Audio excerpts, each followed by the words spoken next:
guys. Thank you sa sponsor. Go.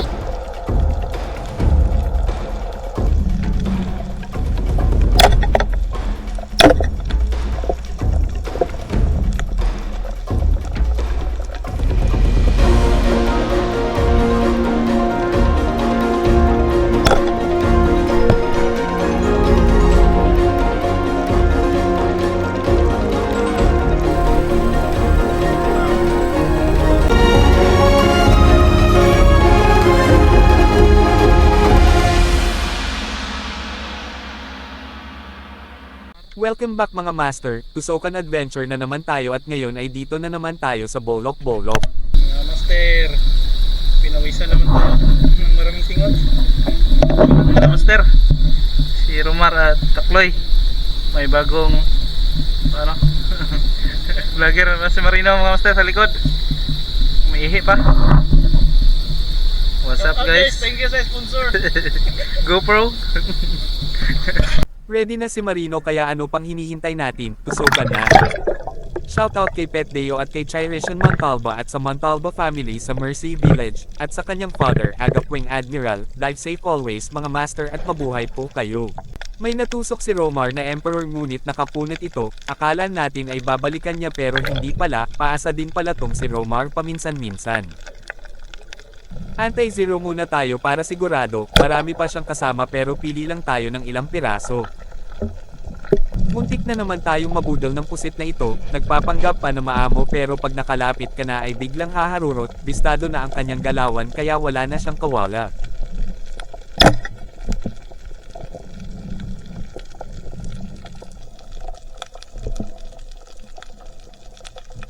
Dito tayo sumabay kay Marino dahil mabagal lang langoy natin at masama na naman pakiramdam ng ating tiyan, nauna na kasi yung iba nating kasamahan. Marami palang mga pulang dalagang bukid dito at kadalasan nasa batuhan lang sila nagtatago at minsan ay maaamo pa.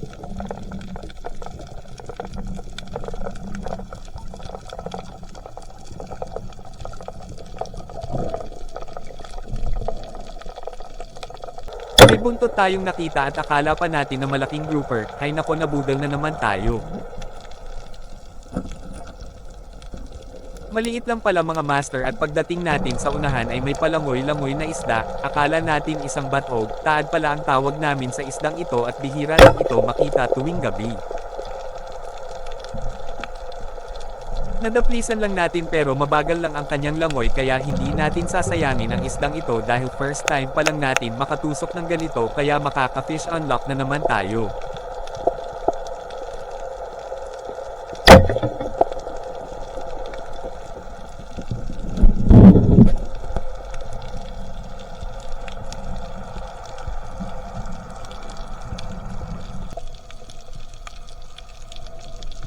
Nanusok na rin tayo ng mga Dragon Ball dahil nakaka-addict din pala ang inihaw na ganito. Papaahon na tayo kaya tutusok din sana tayo ng hito pero nagdalawang isip tayo kaya tere ng mga master titingnan na naman natin ang aming mga toneladang huli.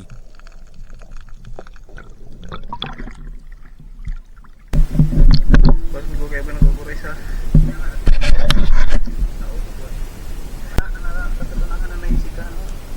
kada tong kasunod ta? So, dapat anta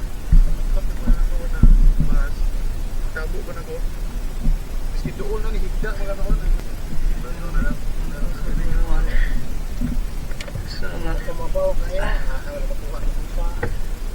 videohan eh, Wala na. Ako lagi tantang na ito. Ako rin anang kawitan. Nakit anay nung nanay.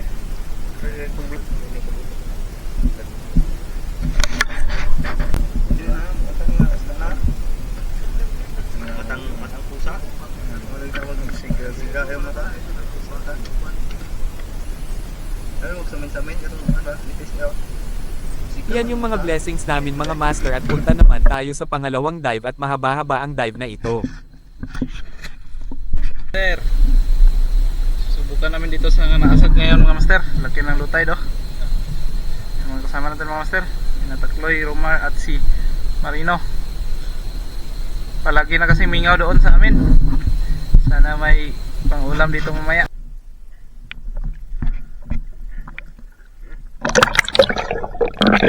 May natusok tayong isda dito sa mababaw at nadaplisan na naman pero dahil malakas ang ating rubber ay nahilo siya.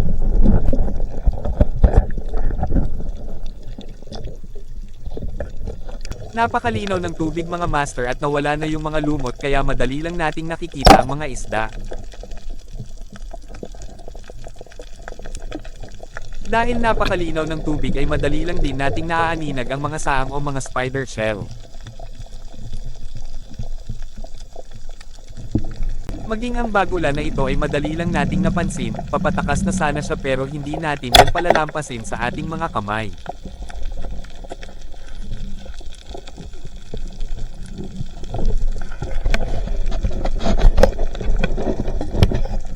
Good size na rin ang bagulan na ito, siguro ay malapit na nga ang kanilang season dahil sunod-sunod na kaming nakakatusok ng ganito sa bawat dive.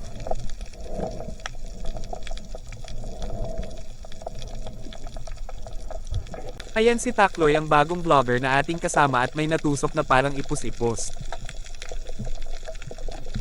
Maraming mga shell dito sa buhanginan pero pipiliin lang natin yung mga hindi delikado.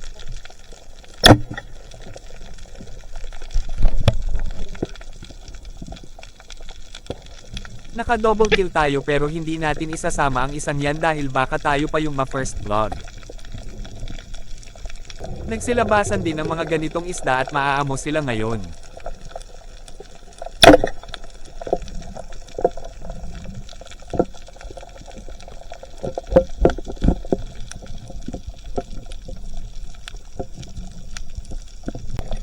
Target spotted na naman yung paborito natin sa inihaw.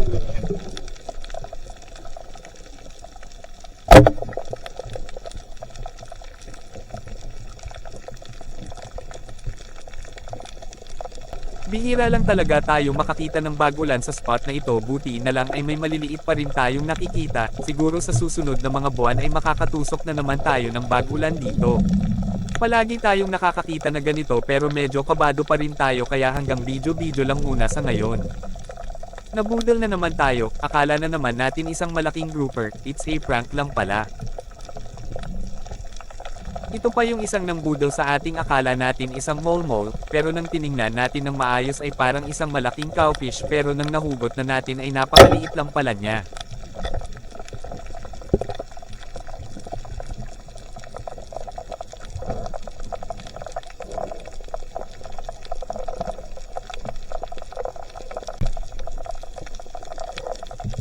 Tamang video lang si Takloy at nabudol na naman tayo ng mga isdang ito, akala na naman natin na napakalaking isda, pero nang natusok na natin ay buntot lang pala ang malaki, grabe mga kakaibang isda yung mga natusok natin, at magagaling pang mangbudol.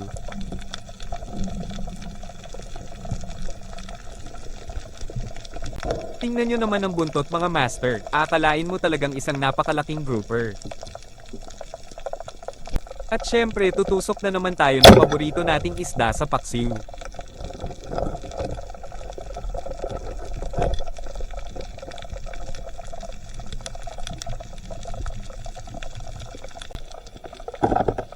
Nag-surrender na naman siya mga master kaya papasayloin na naman natin, pero ang isang ito ay hindi natin papasayloin, maaamo pala ang ganitong kulay na pusit lumot.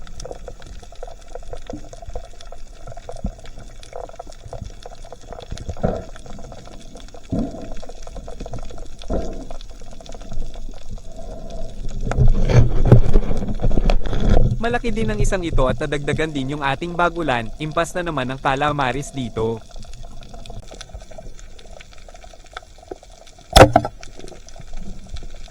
Good size na sana ang batog na ito pero mabilis siyang lumangoy kaya ipinatusok natin kay Takloy pero sumablay siya.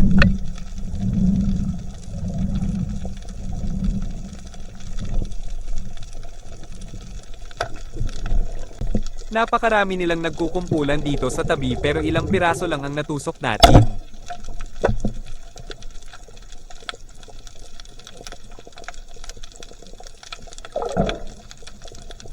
Ito na naman siya, maiilap ang ganitong isda pero maaamo sila dito sa spot na ito.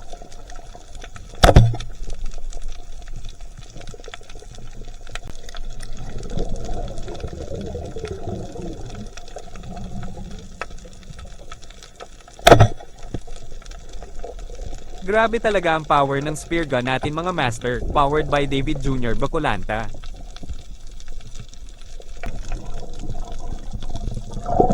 Ayan na naman sila, napakarami nila kanina pero siya na lang isa ang naiwan.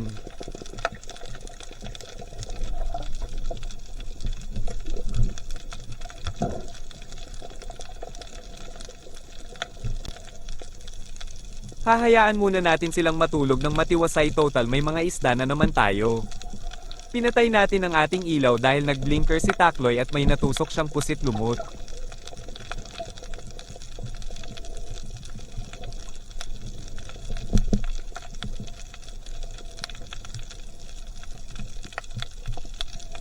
Magugulat ka talaga sa spot na ito mga master dahil sobrang dami nila dito sa mababaw at minsan ay muntik pa nating nababangga.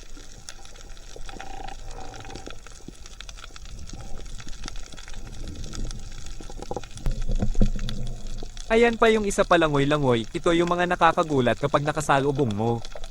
Medyo maliit to kumpara kanina kaya siguradong mahihirapan tayo dito. Papasailoin muna natin ang isang ito dahil maliit pa at may marami-rami naman tayong huli. Pero ang isang ito ay malaki-laki na kaya isasama na lang natin.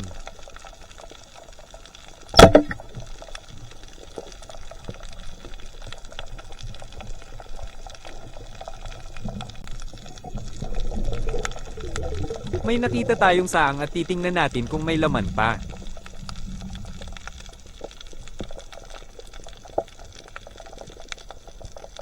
Kapag ganyan na ang shell niya mga master at hindi na makinis, ibig sabihin iba na yung laman niyan, yung kumang na ang namamahay. Ito sana yung pinakamalaking aluman na matutusok natin mga master, pero parang nawala na tayo sa focus at hindi natin natusok.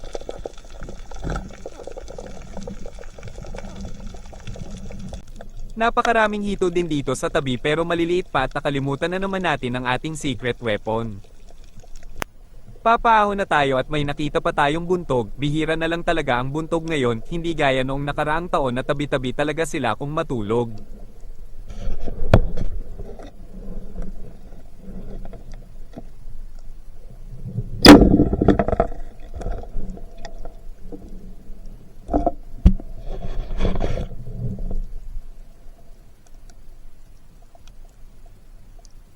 Aahon na tayo mga master at titingnan na naman natin ang aming mga toni-toneladang huli at mukhang magaganda ang mga huli namin ngayon kumpara sa unang live. Para sa gilom. Piste. Kata mo dagdag ko kay nga kan. Color brown. Daon kita. Nantukan muya. Nakinam lang ko kaya pinamugan. Oyang.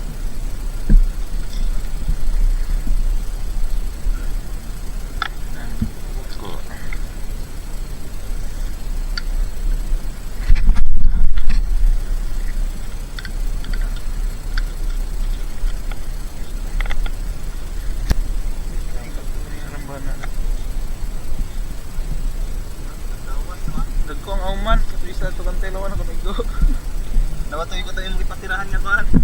Laban na. Liho ka kayo. Bahala ka kapuin ko.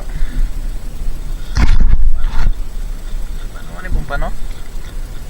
Tara mo ko nga niya. Oo. Ibali na po. Narang na sa kaan na. Lawas yo. Tubo? Lahi. Turutot? Kuha na buko ingan dito. Kapit kuan. Kilo. Siguro po na isa. Kilo. Salamat sa pagsama sa amin sa aming panunusok adventure at sana ay nag-enjoy po kayo. Kita-kits na naman po ulit tayo sa mga susunod na episode.